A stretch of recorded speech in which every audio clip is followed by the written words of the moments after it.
हर हर महादेव। हम पूनम अपने YouTube channel पूनम सरिता संगीत में आप सबके तहे दिल से स्वागत करते ही आज बहुत सुंदर शंकर भगवान पार्वती विवाह गीत लेके आए हैं। आप सब सुने कैसे ला कमेंट में बताइए।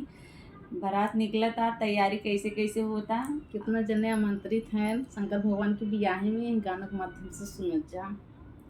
काशी से आई है बारात गौरा जी के आंगन में। काशी से आई है बारात गौरा जी के आंगन में। दूल्हा बने हैं भोलेनाथ गौरा जी के आंगन में। दूल्हा बने हैं भोलेनाथ गौरा जी के आंगन में। विष्णु जी आए शिव को सजाए, मुंडों की माला गले पहनाए। मुंडों की माला गले पहनाए, माथे सजाए चंदा गौरा जी के आंगन में। माथे सजाए चंदा गौरा जी के आंगन में। काशी से आई है बारात गौरा जी के आंगन में।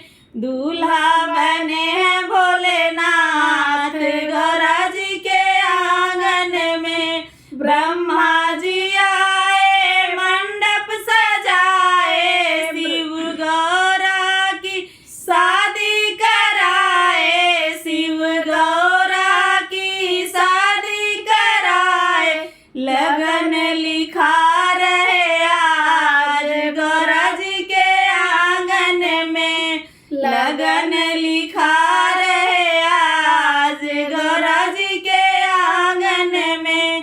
काशी से आई है बारात गौरा जी के आंगन में। दूल्हा बने हैं भोलेनाथ गौरा जी के आंगन में।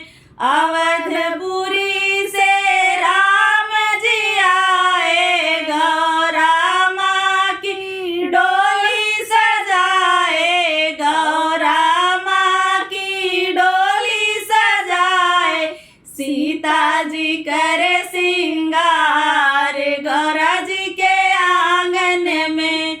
सीता जी करे सिंगार गौरा जी के आंगन में। काशी से आई है बारात गौरा जी के आंगन में। दूल्हा बने हैं भोलेनाथ गौरा जी के आंगन में। गोकुल नगरी से कान्हा जी आए। कान्हा जी आए मुरली बजाए। कान्हा जी आए मुरली बजाए, राधा जी गाए मंगल गान गौरा जी के आंगन में। राधा जी गाए मंगल गान गौरा जी के आंगन में। काशी से आई है बारात गौरा जी के आंगन में। दूल्हा बने हैं भोलेनाथ गौरा जी के आंगन में। सूरज चंदा बन ठन आए, बन के बाराती धूम मचाए। बन के बाराती धूम मचाए, झूम रहा आकाश गौरा जी के आंगन में।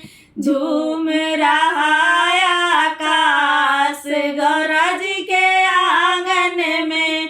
काशी से आई है बारात गौरा जी के आंगन में। दूल्हा बने हैं भोलेनाथ गौरा जी के आंगन में। सृष्टि का कड़ कड़ हर्षाया, शिव गौरा का मन मुस्काया। शिव गौरा का मन मुस्काया, फूल चढ़ाए संसार गौरा जी के आंगन में। फूल चढ़ाए संसार काशी से आई है बारात गौरा जी के आंगन